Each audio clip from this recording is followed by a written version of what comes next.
Hey guys, welcome back to another quick episode of Mr. Gabriel's Auto Talk, and I'm your host, Ranger Bob. One of the things that I didn't cover the other day that I really wanted to cover was what do we call those three parts of a three-way speaker? And some of you guys may know, and some of you may not know. So let's talk about that real quick. When you have your sound scale, your sound spectrum, and of course the human can hear sounds from 20 hertz up to 20,000 hertz. Of course, the lower the number, the 20 hertz, that's a low frequency. You don't really hear it as much as you feel it.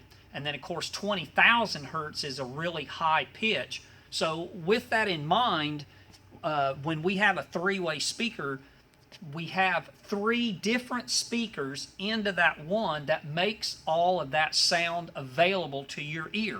So the first one, we have a tweeter, and the tweeter is going to play those really, really high pitches. They're going to range, and every speaker's a little different, but 3,000 to 20,000 hertz.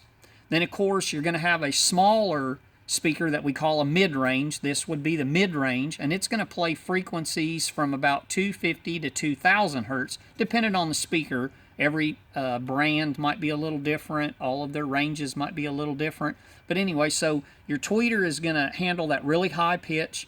Then your mid-range is going to handle those middle grounds. Then what you're going to have is you're either going to have a woofer that's made to that speaker, or you could have a woofer separate. Now, of course, if you separate the woofer away from your mid and your tweeters, you're going to get a much deeper sound because, of course, we can have a separate amplifier to just power the subwoofer.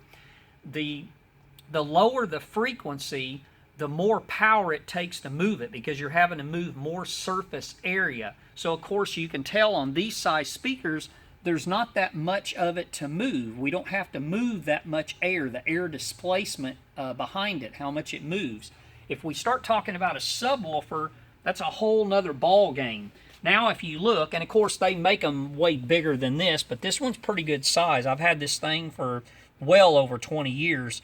Matter of fact, I don't even know if Servo Vega's still around or not, but so a subwoofer like this is going to play frequencies from about 20 hertz to 250 hertz. Usually you put a cutoff around, 200 hertz. When you go to the movie theater, what they usually do, theirs is set for about 100 hertz. Anything below 100 hertz is what you're going to feel in the movie theater. So what I'm going to do is I'm going to let you watch this, and I'm going to turn the music up a little bit, and you can hear this. A lot of times for us in the shop, we can feel it. You may not be able to feel it, but you can definitely hear it.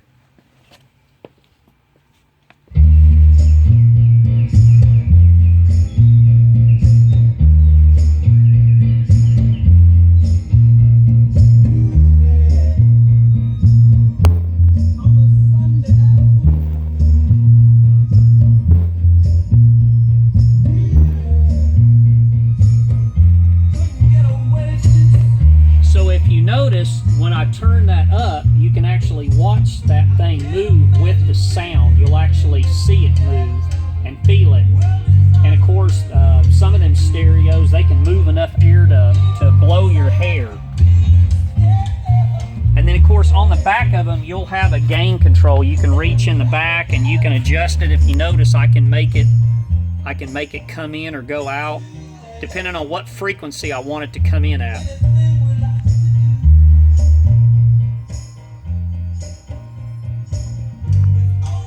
So for your better sounds, that's what you need to do. You need to be able to separate those sounds out, and that's why a three-way speaker is always going to be a better option. And if you can get the subwoofer away from the main speakers and have a dedicated amplifier to just push that subwoofer, you're going to get much better sound.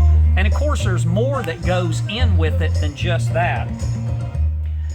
Wiring goes into it, good wiring, good solid connections. Of course, your amplifier needs good clean power. They'll make noise filters that go between the battery and the amplifier to filter out a lot of that alternator whine that you get sometimes.